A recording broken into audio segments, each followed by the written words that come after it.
Hello, Camille here on Radio BVM. During the Second World War, thousands of people in Burnaby sat on edge, listening to radio broadcasts of the battles unfolding. World War II changed Burnaby forever, and to tell us how is today's very special guest, Eric Damer. Welcome, Eric. Hi, good to be here. And so I understand you conducted an oral history project, speaking to a lot of people who were around back then. So what sort of stories did they tell you? Well, they told me a lot of different stories, and maybe I should give you a little background on the project actually first.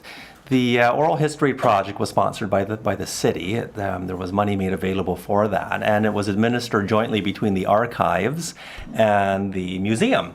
So because there are already some oral history recordings and several books that are collections of oral anecdotes that pertain to Burnaby before the Second World War, sort of the late 1800s and up until the Depression, through the Depression, it was thought, well, we need to sort of bring our collection a little bit more up to date. So they thought, well, let's look at Burnaby in the post-war period. And when I started the project, I thought I should read up a little bit about what people already have said about Burnaby in the post-war era. Well, I didn't find much at all. So that made listening to these stories particularly interesting. And when I hear these oral histories as well, I don't just assume that everyone is telling me the truth, because sometimes people don't really know what it is they lived through. I mean, all of us can probably think back to a time, 10 years earlier and think, wow, I didn't know I was in the middle of that, or wow, if I only knew then what I know now. So I always listen to these oral recollections thinking, what do people remember? Is it something they should have, could have, and really did remember? Is it, what does it mean? What do these memories mean? How are they similar or different from other people's story? And I also like to check the stories with other things I know about the era and other historical writings as well. So I think about these oral histories as evidence rather than as simply statements of exactly the way things were. But I did get some very interesting stories because there wasn't a lot of background material to read. All these stories were very provocative, and as I listened to them, I kept thinking, so something like this is going on, or something like that's going on, or this is what life was like.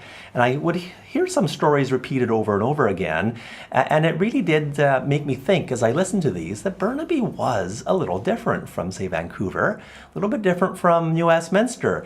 And I really began to think that Burnaby really is a special place. I mean, every place has its own local history, and so does Burnaby. And I thought it's a shame that we're just now beginning to sort of tease out what makes Burnaby a special place. So that was in the back of my mind as I went through these interviews. We had, I think, 32 interviews in total, and it really did bring out some unique qualities, I believe, that Burnaby has. Really? So what did you find stood out to be unique about Burnaby in particular? Well, for example, I think it had a very different sort of local, both capital P and small p political flavor. Burnaby, as many people know, was the land between New Westminster and the land between Vancouver. And what really opened it up in a big way was the interurban trams that ran through town. Well, and property in Burnaby was a little less expensive than property in Vancouver and New Westminster. So a lot of the people who moved to Burnaby were people without a lot of extra money to spend. Now, if you look in the Deer Lake area, of course, you see these nice mansions and beautiful homes. So that was an exclusive neighborhood. So there were some parts of Burnaby that were a little more affluent, but that wasn't really the norm. So in many parts of Burnaby, you had working people coming for the inexpensive land, building inexpensive homes, and setting up their lives. They might work outside of the municipality, but they established their homes and families here in Burnaby. You add, that general characteristic to the Depression, and the Depression hit Burnaby quite hard because a lot of working people lost their jobs. The proportion of people on relief in Burnaby was quite high.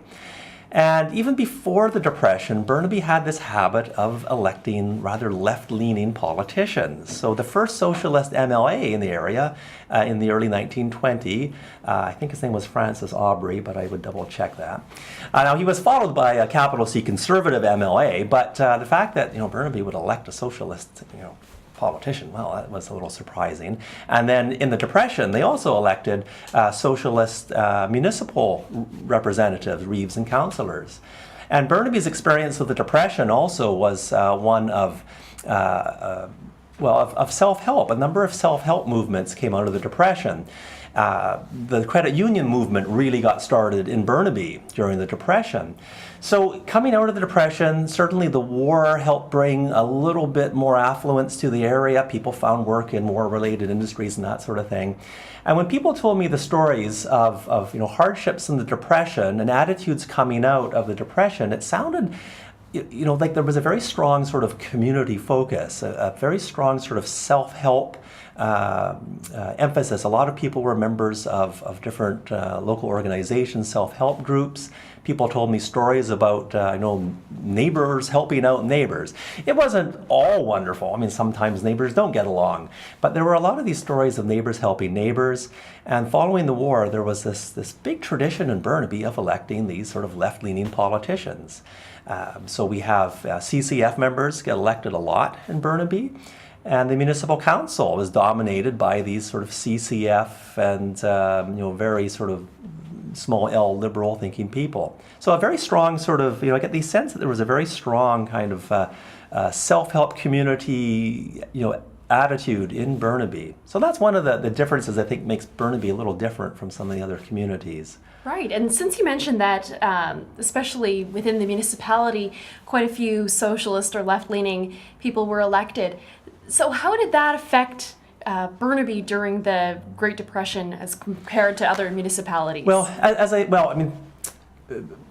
it did lend itself then to the self-help movement. So the Army of the Common Good, for example, is this big self-help movement in the 1930s. And they established community gardens and issued scrip for people who were working there. So they exchanged this sort of quasi-money for goods and services to make ends meet. People lived off the produce from these community gardens.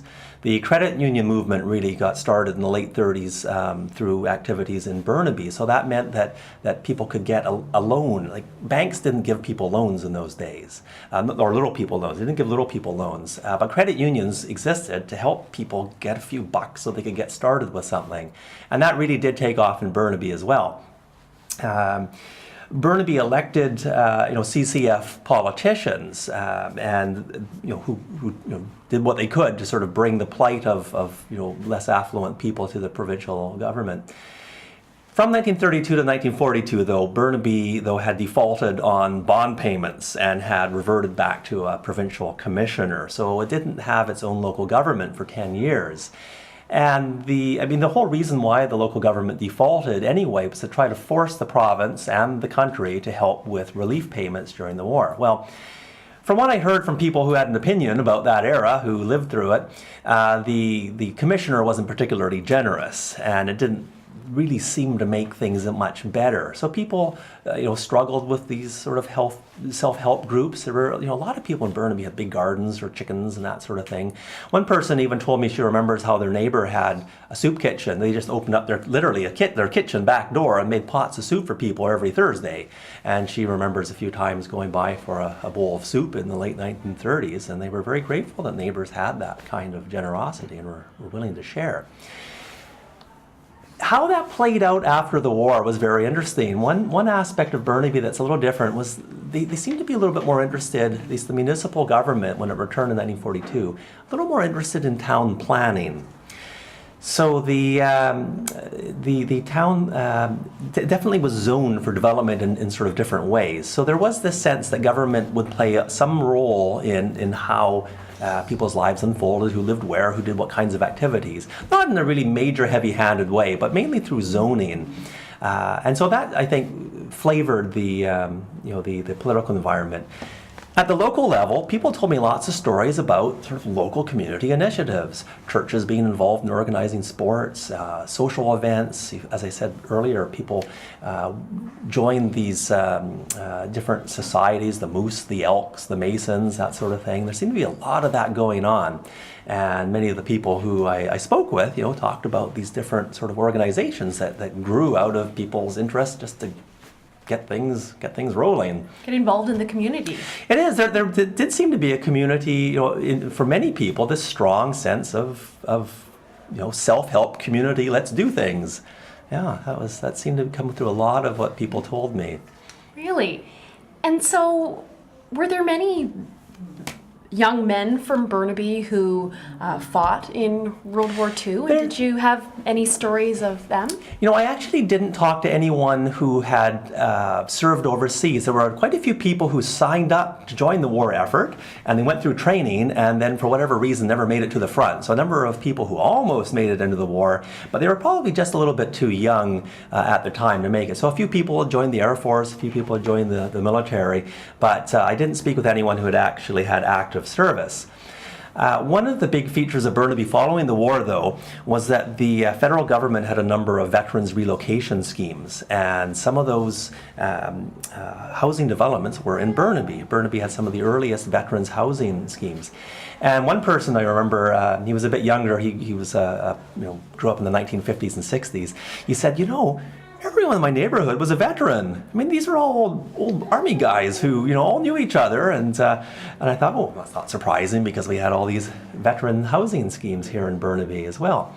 So there definitely was an element, that sort of veteran element was big here.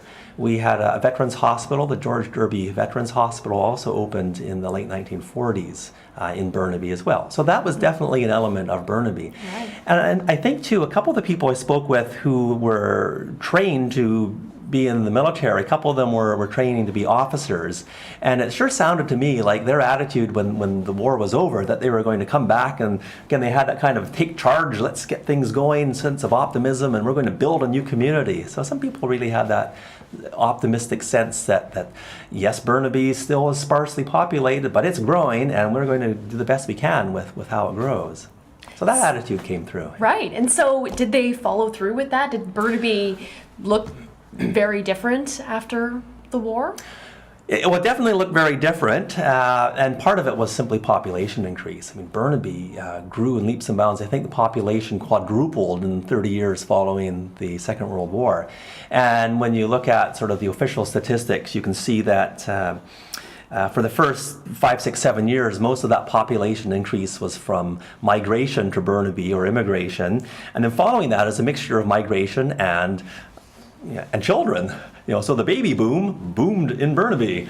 And a lot of people who grew up in Burnaby in the 50s kept telling me, well, there was always people to play with. I mean, there were children everywhere. And, I never had, lacked friends. I always had someone to play with, and people talked about, doing all kinds of things. Burnaby still had, even in the subdivisions that were being put in, Burnaby still had a lot of sort of wild places. And all these people told me about playing on the stumps and in the forests and in the creeks. And parents were almost never there. After a couple of hours of playing, someone's mom would start yelling that it was time for dinner, and they'd all come home. So they all talked about this very independent sort of semi-rural childhood that a lot of them had, even if they were in a modern subdivision. Pretty easy to find that rural area. What a difference compared to today. Oh, and a lot of these people commented, they said, oh, we never had parents driving us places, and we never had parents, looking out for this, that, and the next thing. They just said, go off and play, and in a couple hours, they expected us to come home for dinner. Wow, gee. And so did that population increase then must have really affected the school system? Exactly. And partly simply the population, but there were also new post-war educational policies that encouraged people to stay in school. So a lot of the stories I heard, for example, from people who grew up during the 30s would say, well, when we finished grade 7 or 8, which was standard elementary school, well, people wanted to get a job. All these people were worried about a job, and that's women too. I mean, we're still in an era where if you're a working person and you're female, you need to keep on working. Even if you get married, you're probably still working, and that changed when people started talking about their childhoods after the Second World War. They talked more and more about staying in school and not feeling quite the same pressures to get a job really quickly, because their families seemed to get more stable. The economy was more stable. It was prospering a bit more. And increasingly, the stories I heard from people who were post-war baby boom era was that the pressure wasn't on quite the same way as an earlier generation. So you have more and more students staying in high school as well. So on the ground, the practical consequence of all these students, of course, is you get more schools. And schools were built, new schools were built, lots of new schools starting in the late 1940s. But through the 50s, there were a dozen anyway, new elementary schools. Junior highs are new as well. So new junior high schools are being built, and even a couple of senior high schools. Now, senior high schools existed, of course, in Burnaby before the war, but it was just really a few rather academically inclined students who would go through the high schools. So more and more, you're seeing people talk about the culture of high school and becoming a teenager and being involved in all those sort of teenage things. And when we think about the cliches of life in the 50s, and we think about that culture of teenageness becoming prominent, well, to some extent, it did happen here. Drive-in movies. Yeah, exactly. I mean, Burnaby was the home of BC's first drive-in movie theater, the Cascade Theater, and it got one more a little bit later as well. But yeah, you see more and more increasingly that sort of recreational scene, and some of it catering to young people. Bowling became very popular here after the war. Some people talked about how, oh yeah, my mother was always bowling. She loved bowling, and you think, aha, yes. Roller skating as well, but I don't think Burnaby had ever really had quite the teenage scene that you think of in the movies. So if you think of movies like TV shows, I should say, like Happy Days, I don't think Burnaby quite had that kind of a scene, but it had elements of it as well. My father actually taught in Burnaby Junior High in the 1950s, and it was sort of interesting to sort of connect my own personal history connection with Burnaby with what people told me about growing up. And one thing to remember too about Burnaby is that it still was quite scattered in its settlement. There were still a lot of unpopulated areas. And we quite deliberately tried to find people who lived in very different parts of Burnaby to tell their stories. So people who grew up in the Kingsway corridor, for example, would talk about a much more urban kind of an experience than people who grew up, say, along Douglas Road in the Central Valley, which was always a little bit more rural. So a little bit of variation there. Some people, too, told me about graduating from high school and going to the new BC Institute of Technology, which opened in 1964. Might correct me on that, I think it was 64. And Simon Fraser University as well. A couple of people went to Simon Fraser University. And that's not really what you'd hear from an earlier generation of residents in Burnaby. So there are sort of big changes in that regard as well. Quite, yes. I guess with all of those children growing up, just the continuation of the schooling, the like whole, you said. the expansion of the school system, and when you hear people's stories talking about how it sort of became the new norm to stay in school. Talk to older people who were more of a 30s generation, maybe early 40s, that wasn't the norm anymore. It wasn't sort of standard as well. Interesting. And so was there a downside to any of this growth and all of this expansion that was happening in Burnaby? Yes. I talked to a few people who were involved in construction, for example, and they talked about building homes in Burnaby in the 40s and 50s, and it was a pretty wild time because there was a lot of construction. People were building. And so I asked them, what did that do to the surrounding countryside? And they said, well, we were supposed to clean it up, there were regulations, but stuff kind of gets swept under the carpet here and there. And someone else I spoke with was who came to Burnaby in the late 50s as a young man was saying that it was actually kind of a mess. He lived in the Central Valley, and he said 8 months out of the year you couldn't see one side of the valley to the other because it was full of smoke, and people were still burning a lot of wood stoves at that time. So the air was getting dirty. There were sawmills in the area. I mean, part of the prosperity was more industry. And we're not looking at an era with stringent anti-pollution controls.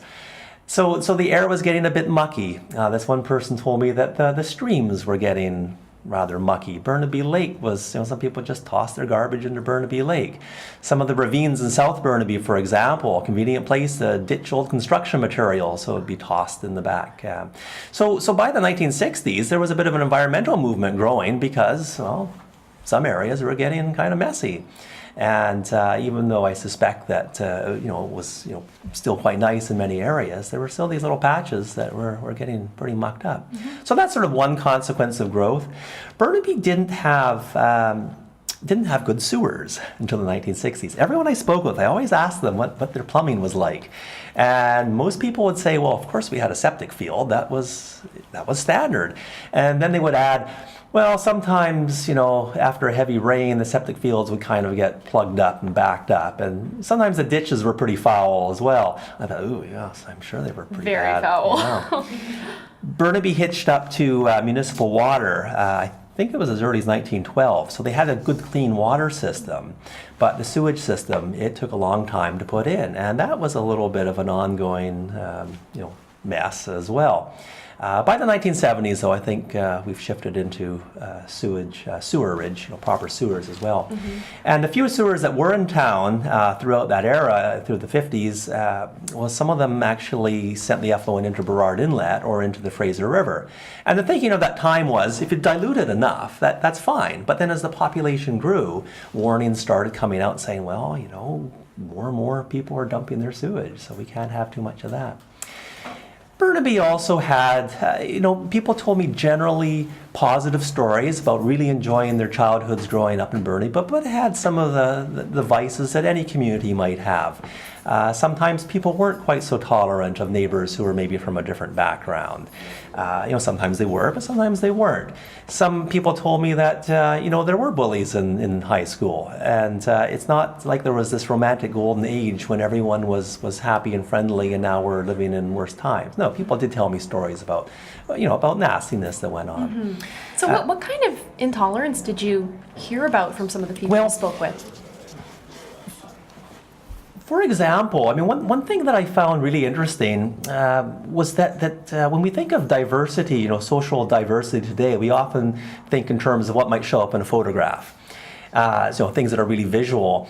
If you look at photographs of early Burnaby, certainly until the 70s, it looks like it's generally a fairly homogeneous population. Lots of people of European background.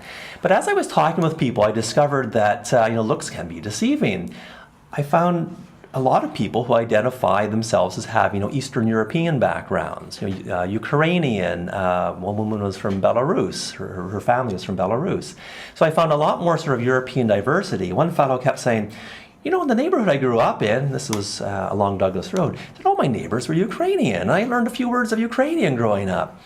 And, so there are people from very different backgrounds. And a few of those people reported that in school, they had real language problems because that wasn't the language spoken at home. They didn't speak English at home. Right. That their parents were immigrants and they spoke a different language. And there's, very little consideration. You learn the one right way still. We like to think that the post-war schooling era was kinder and gentler, and in some ways maybe it was, but in some ways it wasn't particularly kind and gentle. I can't imagine them having ESL. No special ESL work for young people at that time. And of course, sometimes when you're the different kid, you stand out maybe for a little bit of teasing and a bit of bullying, and that did happen. One woman mentioned that during the war, of course, you get reports, and Burnaby, like every other area, every part of Canada, very much, of course, on the Allied side, they still identified very much with the British element. And of course, things that happened in Russia to the Ukraine, not such a big deal in the public media. But of course, if your family's from Eastern Europe, you have a very different take on what's going on in Eastern Europe and Russia and those areas. So I found that even though these people didn't look maybe that they were in some ways from a different background, in fact, they were processing the information of the age very differently, and they had a very different set of concerns. Burnaby, too, had some of the lingering racisms from earlier in the century. So people of an Asian background, again, weren't always quite as accepted as people, who looked the same as the dominant majority. And Burnaby, like other areas in BC, also, felt that sort of anti-Japanese sentiment during the Second World War. And people, cleared away from the coastal areas were also cleared away from Burnaby. And they didn't start to return to Burnaby until, late in the 1950s. And, again, so Burnaby did have those downsides as well. It's not immune from that sort of thing. No, not at all, unfortunately. Yes, and so from your oral histories, you spoke with 30-odd people you mentioned. So what were some stories that stood out to you? Good question. One old fellow I spoke with, he was from East Burnaby, and after we had chatted for about an hour or so, he said, "Oh, there's one story I just have to tell you. I have to tell you the story about the toads."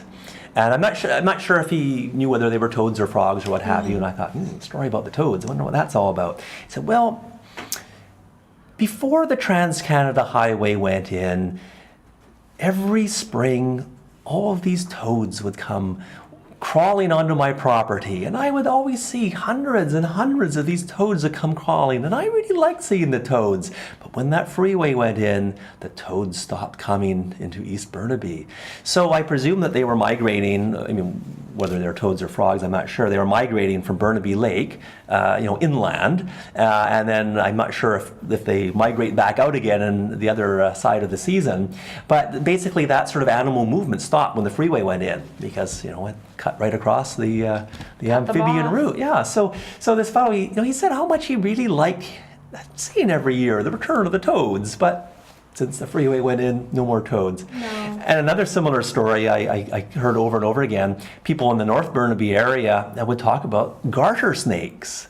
And they kept talking about how, if we went down to the little park near the subdivision, we could see all these garter snakes. There would be hundreds of these garter snakes, and they'd all be wriggling around, and they were so delightful. No one seemed to be squeamish about it. I heard this from men and women, and it was just kind of delightful to see all these critters. And in fact, when Jack Shadbolt moved to Burnaby in the early 50s, he talks also about seeing garter snakes in his property. So it sounds like there really were lots of different kinds of animals crawling around in the brush. And Tom Gooden, the assistant curator here at the museum, tells me that Burnaby Mountain was at one time known as Snake Hill. And I thought, well, that fits right in with all the stories I'm hearing, Snake Hill and all the garter snakes. And I was quite delighted by that story. The downside, of course, is that doesn't happen anymore. Burnaby, even though there was a lot of green space protected, a lot of parks, it still had a big impact on the natural habitat, and it's hard to avoid that when you add all that development. Right, when you can't be developed. Exactly, a lot of the natural species can't quite make it through when development like that happens. Yes. I was trying to think whether there are any other stories that come to mind. Well, now here's something else that I found rather interesting as well. Another story that often popped up, people would often talk about their local community halls. So one woman I spoke with, for example, was very interested in music. Talked about her boyfriend in the early 60s was in a band. And I said, in a band, what did they play? It's like, wow, we're starting to get into, rock music. It's like, so scandalous. Oh my goodness. And so where did they play their concerts? In the Lockdale Community Hall. And you sort of think, a rock band in the community hall, doesn't sound like quite the the nightclub, that we think of today, perhaps. But people would keep talking about these community halls and how everything happened there. There are all these different political meetings would happen in community halls. Sports meets would be coordinated at community halls. Theater groups would meet at community halls. Music groups, and I keep hearing these references to community halls. And I thought, there's probably much more behind community halls than we understand. They seem to play an important role in sort of the local community lives. And there were, a handful of community halls scattered around Burnaby. I kept thinking, boy, we need to find out more about these community halls and what happened there.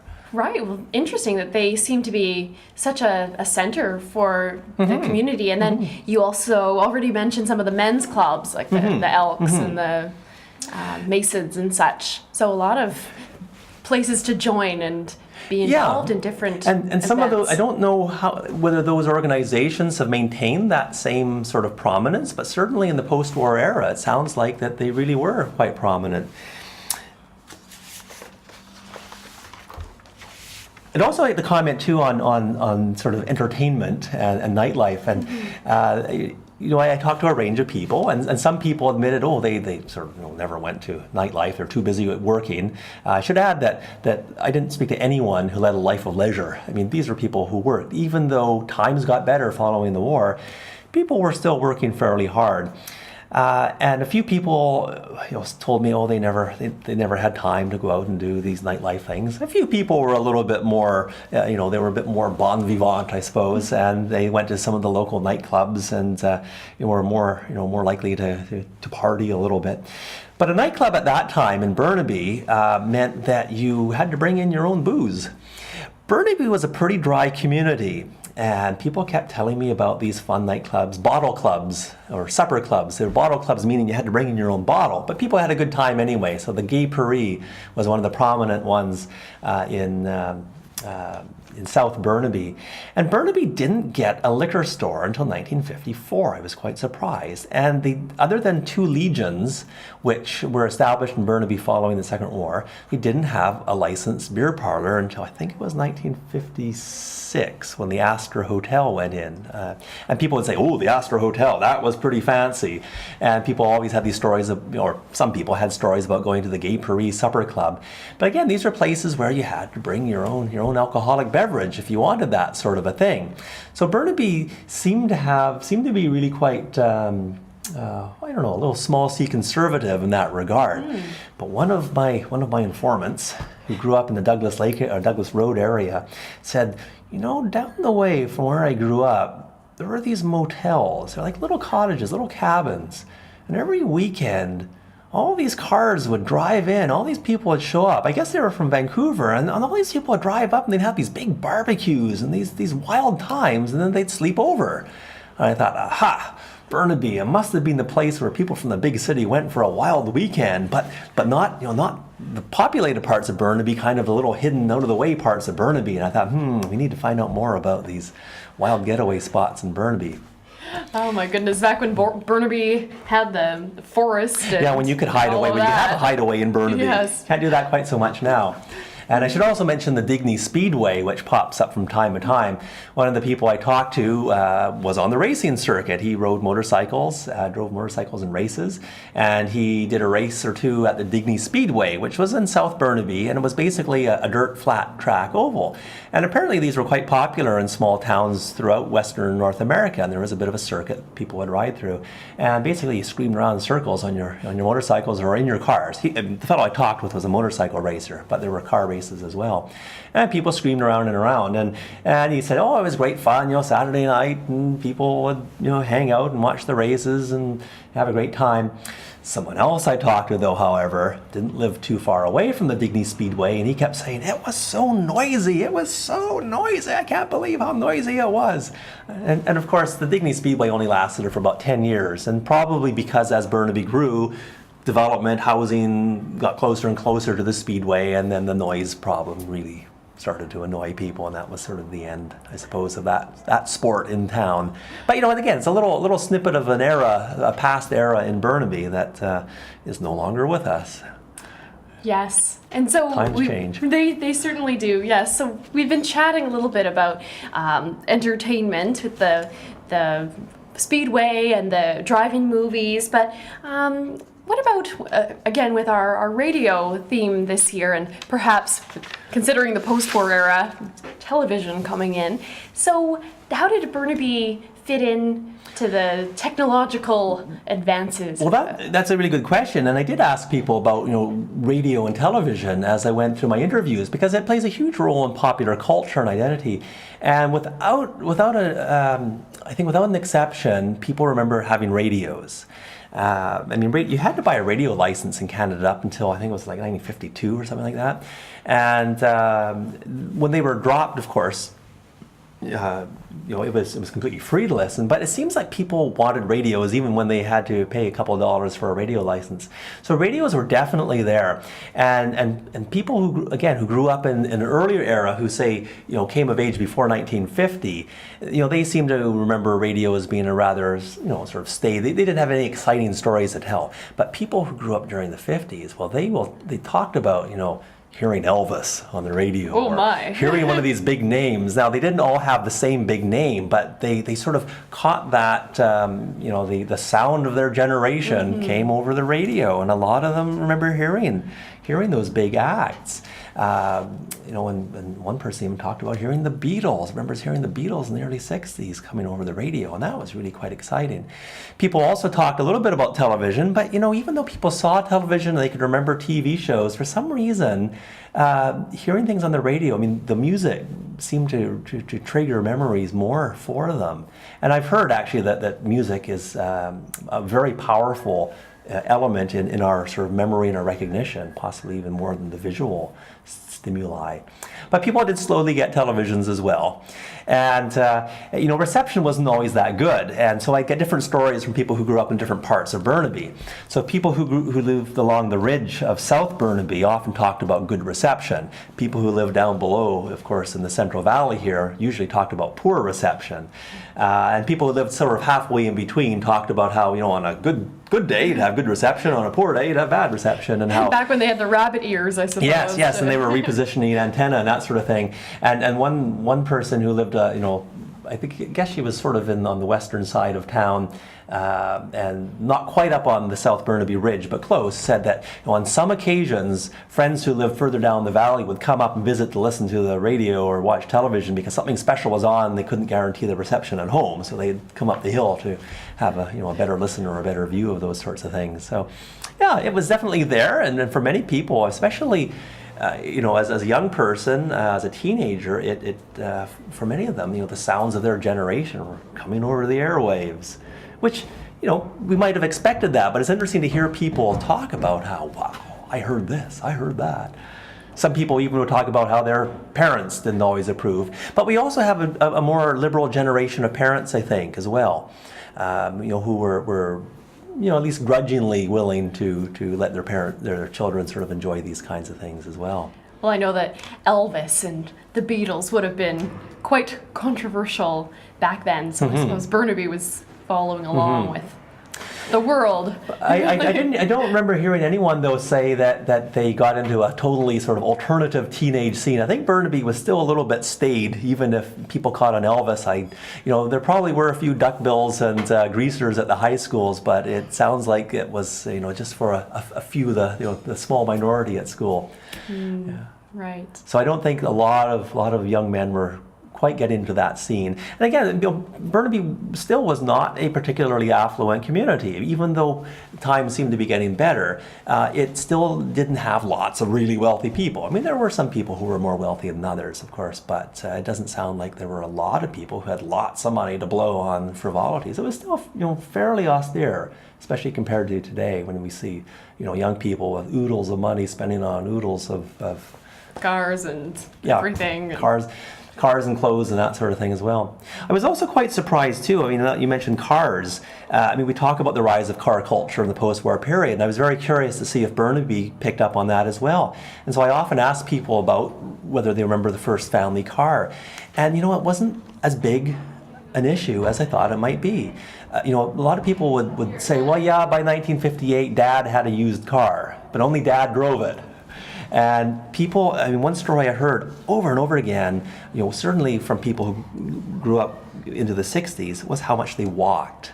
And they were always walking here, walking there. Bus service was poor, so you might walk an hour to catch a bus and then wait an hour for the bus. And if you wanted to go, so one person who grew up not far from where BCIT is today talked about going to the new Brentwood Mall, which opened in the early 60s. And she said, well, it took us close to an hour because, we had to jump across Still Creek. We had to find, where we left the poles the last time and kind of put up this makeshift bridge and kind of hop across. And then there were the mud flats to get through, and it took us a long time. And it was quite an adventure.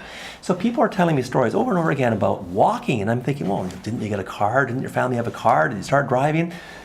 Not really. Yes, cars increased in numbers, but often it was, the one car that Dad got to drive. And Dad wasn't always available to drive the kids around. People didn't buy brand new cars right away. So it was a bit slower, perhaps. I don't know how other communities developed. I don't know if Vancouverites saw more cars more often, but it wasn't a huge impact on Burnaby. It was a much more gradual kind of influence, I think, here. Really interesting. Just such a different way of life. It seems that people nowadays really are quite attached to their vehicles, not just in Burnaby, of course, but Yeah, I mean, there were a few other stories. I mean, one man who was a product of the '60s remembers when the Simon Fraser University opened, they had paved this nice big long road coming down from Burnaby Mountain, and he said, "Oh well, a few guys from high school who had cars. Well, we went out to that new highway. In fact, it wasn't even open yet, and we put all these people down at one end watching for the police and people at the other end watching police, and we drive our cars up and down really fast." So I thought, okay, so there was some of that here. Oh, those teenagers. Oh, yeah. Yeah. Of course, by the 1960s, too, we're starting to hear that sort of, the rebellion of the 60s, the rebellious attitudes. So I think the 60s really, they say it was a bit more of a sea change in popular culture from sort of a more conservative 50s. Yes, there was a rise of teenage culture, but teenagers were still generally kind of following the family rules and were, generally kind of following authority. But yeah, by the 60s, I get people who are in high school in the late 60s, they're starting to talk about how we had a protest. We had a protest against this. We started wearing pants to school. One woman in the 50s mentioned how on a snowy day they had to walk to school. It took them 45 minutes. Well, one day in the winter it snowed, and it took them an hour trudging through knee-deep snow to get to school. And they wore pants, because you can't do that in a skirt. And when they got to school, the principal sent them home for wearing pants, told them to go and put on a skirt. So they trudged back home for an hour, put on a skirt, trudged back to school. By that time, they packed down this little trail. And they didn't get to school until noon because they had to go home and get skirts. Oh my goodness. Well, I don't think that would happen in 1968. Times are starting to change. No, women's lib. No, of course, of course. Well, characters like Sven Robinson, he went to high school in the late 60s in Burnaby. And, sort of to tie again into the opening theme of politics, we see the rise of, CCF becomes the NDP in the 60s, and when they were actually elected to government in 1972, the Minister of Education who bans the strap the next year was actually, was a Burnaby MLA for a number of years. And Mary Daly had quite a long history, Eileen Daly, Mary Daly's another author, Eileen Daly had a long history of involvement with schools in Burnaby in the 50s and 60s. In fact, I think even going back to the 40s, I've seen her name on some documents.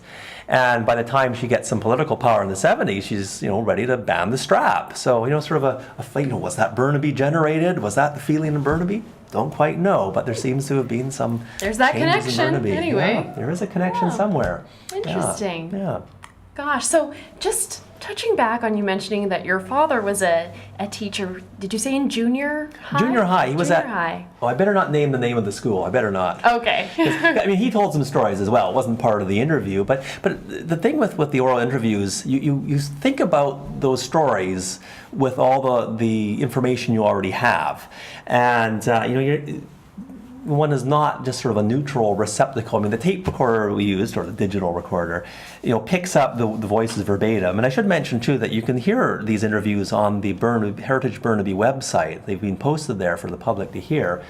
But as a listener, of course, you filter all that information through your own preconceived ideas and knowledge and understanding. So my father did tell me stories about teaching at that one junior high, which I'll remain nameless. And he admitted that it was a bit of a rough high school. And one of the stories he told was how, because he was only there a few years, how some of the boys there one day, as a favor, went out and stole 4 wheels for his car, changed them, and proudly said, "Hey, Mr. Damer, look, we got new wheels for your cars." And there was his car with these 4 new wheels and 4 new tires. And of course, my dad, who's very, very proper, wants to do everything honestly in the right way, said, "Come on, boys, that isn't right, put them back." And at the end of the day, there's his car with the old wheels back on. And I thought, oh, wasn't that amusing? He said, well, they meant it. They meant it as a gift. Well, they meant it well. They just didn't realize that stealing wheels might be improper. Hurting someone else. Yes. Yeah. Wow, even their nice gesture was still rather illegal. Yeah. They could have just washed the car, maybe. I don't know. Wow. Gee. Well, I guess there were some interesting characters in Burnaby. Not everyone was so definitely stayed in well, their ways. yeah, and you find the good and bad in every era. You find the good and bad in any group of people. I mean, I'm fairly optimistic, and as I say, my impressions in doing these interviews was that there was an awful lot of sort of good happening here in Burnaby. That there were some very positive developments. I mean, but yeah, I mean, sometimes people didn't always get along. Sometimes people didn't like what the local government was doing and that sort of thing. So yeah, there's always the good and bad. And there are always different ways of looking at it as well. Yes. Yeah. So, something else too I should probably point out too that's changed a little bit. One woman was very good at talking about what was going on in churches in the local area. And I think it's really safe to say that churches were much more important in Burnaby residents' lives than maybe they are today. And churches were very involved in organizing sports teams, for example. So people talked about, oh yes, I was on the United Church grass hockey team. So the church is sponsoring teams, they're sponsoring youth groups, they're using their churches as meeting halls for people to do this, that, and another thing. Church leaders, ministers, well, they have views about things, and they're suggesting to their congregations they might have some particular view on some sort of an issue. So it sounds like people were more likely to attend church, they were more likely to be involved in some sort of community activity sponsored by a church, they're more likely to listen to the views and opinions of church leaders as well. I think that's waned a little bit probably in Burnaby as well. So definitely an element of its time. The South Burnaby Men's Club, for example, which played a huge role in recreation in Burnaby in the 1950s and 60s. At that time, it was exclusively for young men. They didn't start sponsoring women's activities until the early 70s. They were launched by, I think it was the United Church as well. And, again, so the church institutions, I think, were behind, a lot of different developments as well. That's changed a little bit now, I believe. Right. Yes, but no, it seems like there certainly is a running theme of community involvement in Burnaby, whether it's through a church-related group or even in the Depression era. You were mentioning the self-help type of groups and now, one of the odd features, though, when we talk about community, of course, I mean, that term can mean a lot of different things to different people. And Burnaby, in some ways, was a collection of communities. I mean, geographically, you could draw a line from Vancouver through Burrard Inlet over to Coquitlam, New Westminster, and around the Fraser River and back to Vancouver, and you can say that's Burnaby. But when you look at the development maps, it's pretty quick to see that there were clusters, there were sort of developmental clusters. And the early ones were the Edmonds area in East Burnaby, North Burnaby, what was originally called Vancouver Heights and then became Burnaby Heights. And even south, when we think of South Burnaby, there were different stops. So there were different areas, along the interurban tram, what we now think of as the Kingsway Corridor, or the SkyTrain Corridor. There were sort of clusters around those different tram stops. And then again, the Douglas Road communities through the middle. And quite often those communities grew with a sort of a much more stronger sense of that part of Burnaby rather than the sense of the entire Burnaby. And a lot of that was because the transportation corridors were east-west rather than north-south. So North Burnaby and South Burnaby didn't interact all that much. And that actually continued until, probably until the 1960s. I mean, people still seem to identify with being from North Burnaby or from South Burnaby or from East Burnaby or from, the Douglas Road area. So you still had that kind of regional variation within Burnaby, and these self-help groups and community projects tended to be focused in one or the other of these communities. By the 1960s, though, there are some changes, and one of them is that roads are being put in north and south, and there are a few more people driving cars, and buses are getting on the roads as well. But the bus arrangements in Burnaby were never very good because they were usually private companies, and the private company wasn't likely to put a bus on a route that had only a few riders. So if you lived in kind of a sparsely populated area, you might wait an hour for the bus that came, twice in the morning and twice in the afternoon. So not a lot of north and south. So the buses, they helped a little bit, but not a lot. By the 1960s, though, we're seeing a little bit more north and south travel. And some people think that the rise of sports, particularly in the high schools, North Burnaby and South Burnaby, the rise in sports and playing back and forth between each other had a big role in connecting North and South Burnaby. Now, I also had people tell me that in the early 50s, late 40s, early 50s, one woman was on a grass hockey team, and she said, well, we hopped on the interurban and went into Vancouver to play our games. So they weren't going north and south at that time very, very much.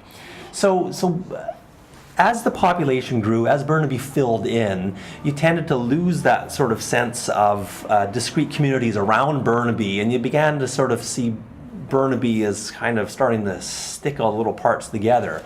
And not everything was quite stuck together, but the interurban corridor, the Kingsway corridor, started to blend together. North Burnaby started to blend into the area around Brentwood Mall. And so the areas are starting to kind of touch bases, and you're getting a little bit more north and south transportation as well. And I think a stronger sense of Burnaby as a cohesive unit rather than Burnaby as sort of discrete little neighborhoods around town. And that could be part of why community centers were at one time more important, because they sort of were tended to be located in these discrete communities, and they may have faded in importance as Burnaby kind of became more one whole rather than a bunch of neighborhoods. And there were definitely some municipal developments that hastened that. So, for example, the new City Hall, Municipal Hall, that was put in its current location now, was central to Burnaby. So now everyone had to come in sort of to the center if they wanted to deal with City Hall, rather than ship themselves out to Edmonds, which was very hard for the North Burnaby folk, in the earlier days. So that sort of tried to bring a sense of center to Burnaby. In the late 60s, too, the development around Deer Lake, the Arts Center development, which became the Shadbolt Center and the Art Gallery, and those kinds of municipal facilities tended again to give a sense that there was a center to Burnaby as well. And so I think there were a few developments like that. And some people talked about the growth of arts, fine arts, painting, and theater, and how there wasn't sort of a center to that. You sort of did it on your own. You didn't do it at all. And then so developments in the 60s to put in facilities, what became the James Cowan Theater and the Art Gallery. Again, it sort of encouraged a sense that Burnaby had a center, and the rest of Burnaby could participate in that as well. So, yeah, that's sort of my hunch anyway, as to what's going on at that time. Well, that hunch seems to make sense. Yes, especially. No, go ahead. I was just going to say, though, that again, this is a little bit of evidence, and I think there's a lot more work that can be done in Burnaby to see, well, is this really the kind of thing that happened? Was there this sort of deliberate making of a more cohesive Burnaby? Did it just happen as we filled in the gaps, or did someone possibly in the municipal government say, look, we don't seem to have much of a center, maybe we should develop a center here? So that kind of historical research still needs to be done, I think, in order to understand really how Burnaby developed in sort of in any sort of convincing way. It's interesting too, though, even though that developed, there are always outlying areas. So one woman I spoke with, for example, grew up on a mushroom farm in what we think now is the Lougheed Mall area. So I'm not sure what we call that neighborhood so much. It's not East Burnaby because it's a little further north, but anyway, it's the Lougheed Mall area, and that was quite rural, into the 1960s. And her father had this quite successful mushroom farm there, and we don't usually think of Burnaby as being a big mushroom producing community, but it did have these farms at one time. Well, I suppose you could say a similar thing of Richmond, really, that was so well known for its agricultural, and I suppose it carries on a bit more than Burnaby does. But some of the more outlying areas that did grow so exponentially after the war in population. And even until the 1970s, people say, oh yeah, I remember people had backyard chickens, and so backyard chickens isn't a new idea. Oh no, definitely not. It's interesting you bring up this notion of urban agriculture, and urban agriculture was extremely big in Burnaby into the 1970s. We talked about the Depression and how important urban agriculture was then, but even throughout the 50s and 60s, people talked about how important it was to have a good big garden in the backyard and maybe a few chickens. And it wasn't just for fun, it was to help feed the family. it was definitely a practical consideration. Now, it depended on your neighborhood. If you were in one of the new developments, say the Brentwood area developments, well, you're getting paved roads and lawns put in, and it looks like what you think of as a subdivision. So you're not getting quite as much in that area. But in many neighborhoods, yeah, people are still have big backyards with chickens and all that. Now, when you look through the minute books of the city council, you can see that there are these debates between, well, should we allow chickens, should we not? And it's not just chickens. People also raised rabbits and other sorts of small animals.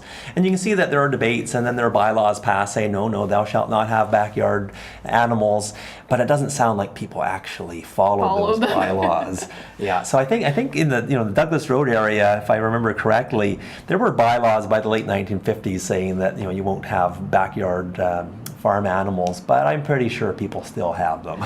There probably weren't very many bylaw officials coming around to check. Well, people were still hunting in Burnaby too into the 1950s. And again, there's some question with people I talked to who mentioned hunting. There's some question about how legal it was, but people would still head on over to Burnaby Mountain for days of hunting in the late 1950s. And duck hunting along Still Creek, it carried on. It was probably illegal before the 50s, but people in the 40s still remember doing a bit of duck hunting along Still Creek.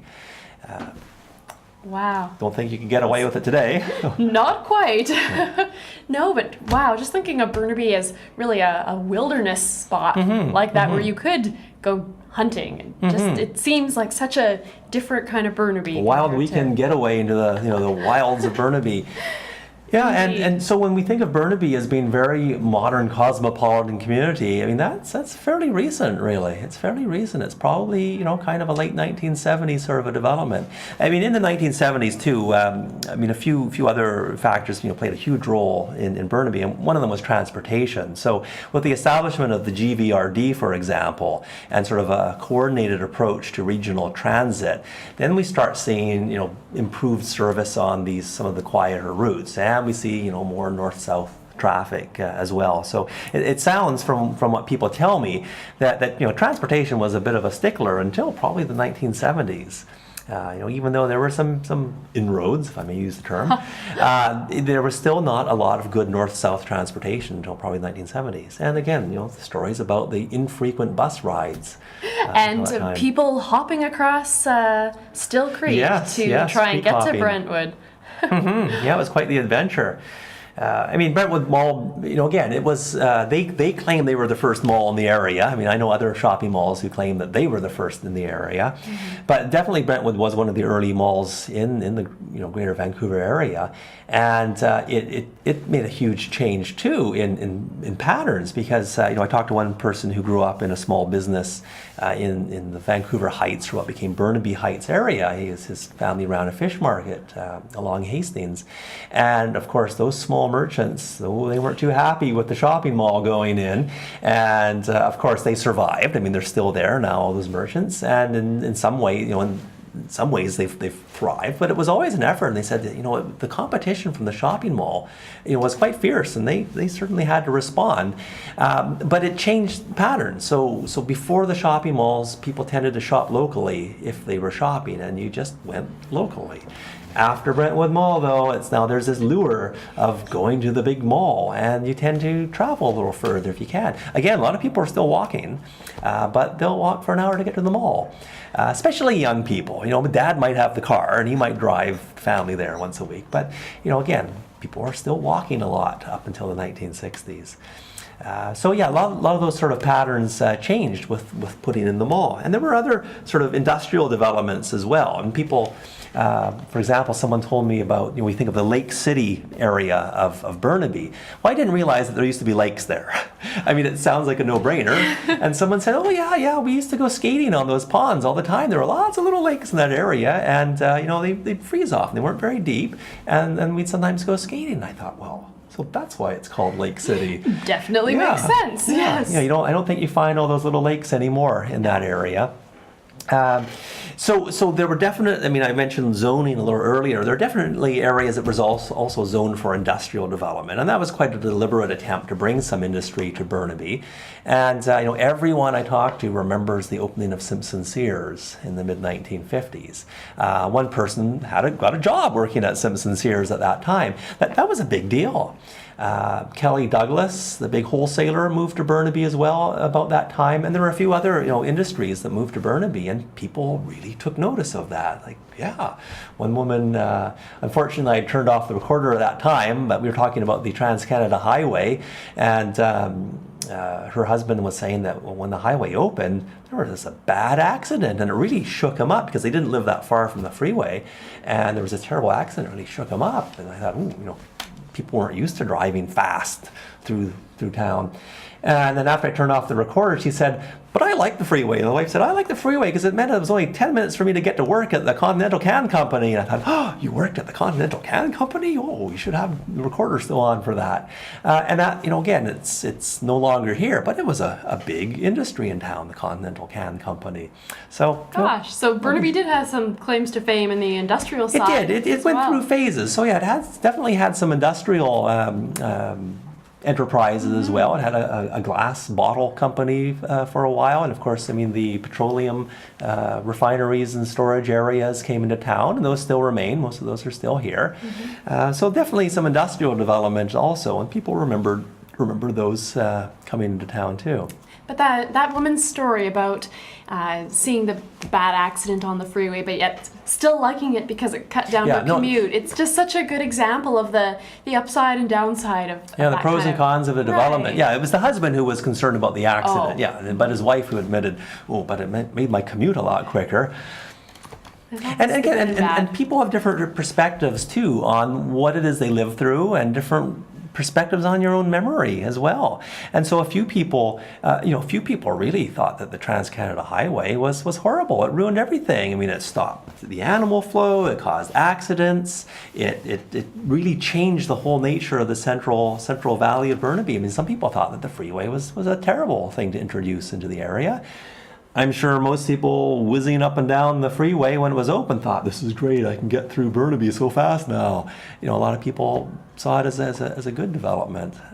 So yeah, a lot of different perspectives on that as well. Yes. Well, it's been so interesting to hear about some of the perspectives that you've heard from some Burnaby residents of yesteryear. I'm going to add one more too. I just remembered. Yes. We talked a little bit about the rural pockets. That even though as Burnaby grew and filled up, there were still a lot of rural pockets. Well, Scouts and Guides, Brownies, that sort of movement was very popular in Burnaby as well. And one woman was a member of a guide group, and she talked about going camping in Burquitlam. And it was like, whoa, we didn't even have to leave Burnaby to find this wild camping area. And another woman I spoke with married a man whose family owned one of the auto courts along Kingsway. And an auto court was a motel. And part of the auto court was, there was a camping spot next to it. So it was, you could rent a little cottage or you could pitch a tent in the camp. And this is in the 1950s, so people were still camping, going to campsites in Burnaby in the late 1950s. Would those be the ones on Kingsway? Yes. So there were quite a few along Kingsway. And initially, earlier on in the century, of course, Kingsway was the main highway to get out of Vancouver up the Fraser Valley. And it was tied in with the American highways, the north-south highways, part of the, I think it was called the Pacific Highway. So American tourists would even come driving up the west coast, and they'd get into Vancouver by going down Kingsway. And of course, it was more expensive to rent, to get a hotel room in Vancouver, much less expensive to camp in Burnaby, just on the outskirts. So there were all these auto camps and camping sites along Kingsway, before you got to the big city. And those lingered well into the 50s, probably even into the 1960s. And so there's one woman whose husband's family had that auto camp, was talking about how, when she married him, they spent a few years managing that property, and the campers and the tourists who came to stop. And you can even drive by it now. If you drive, along Kingsway, as you get closer to Edmonds, you can sort of imagine, well, what would it be like to have, a campsite along here, little auto courts. Old Orchard Shopping Center, which we now Was have. there an orchard there? Well, originally it was an orchard, but then it became the Old Orchard Auto Camp, and it was actually, motels and campsites. In fact, one of the people I talked with, family bought the Old Orchard Auto Park in the, I guess it was late 30s, early 40s. They moved in from the prairies. And then, of course, eventually that fell by the wayside and it became developed as a shopping center. So yeah, that's Old Orchard. It went through a number of stages, and people remember it as being, people I spoke with remember it when it really was an orchard. Wow, a few incarnations of Yes, that yes. area. Gosh. A couple of other things do stand out. People who lived in the Douglas Road area remember Ocala Prison too. So when Ocala was, fully functional too, people who lived, in that area were very sensitive to sirens that were sometimes heard from Ocala. Every now and then someone would escape. And so one woman talked about, she and her father I interviewed, and they talked about how when you heard those sirens, you went home. And because they lived sort of right along the stream that connected to Deer Lake, well, sometimes when people escaped, they hid in the swamp, and they would come squishing through the swamp to get away from Ocala. And so the police were always showing up. When those sirens went, the police showed up, and they were looking in the swamp for someone who might have escaped. They said it was pretty scary. You can look back to it now and think, ooh, isn't that kind of funny? But at the time, when you're a kid growing up and you hear that there are hardened criminals in that penitentiary, and one of them's out and might be hiding in the area where you like to play, it can become a little frightening. Right. So again, another downside of having that childhood where you play out in the forest. Not always fun times. No, there sometimes were problems, and again, there were. But then there were great times. Yes. Yeah. Oh, she had a wonderful. Everyone, as they say, pretty well everyone talked about how wonderful it was to play in the outdoors without this supervision. Sounds like so much fun. Yes. So someone escaped from the prison once in a while. Yes, that was scary, but that was only once in a while. Yeah. Not every day. That's good news. Yes. All right. Well, gosh, Eric, this has been fantastic. Just so many stories of people through the. And it's just a start. Lots more stories to be told, lots more to understand about how Burnaby developed and how we came to be who we are today. Absolutely, yes. So thank you so much for sharing with us some of what you've heard doing the Burnaby Oral History Project, and definitely more to hear in the future. I think so. And you can go to the Heritage Burnaby webpage. It's an excellent webpage, and listen to some of those interviews online. Certainly will do. Great. Yes, thanks again. That was Eric Damer joining us here on Radio BVM, speaking about Burnaby Oral Histories.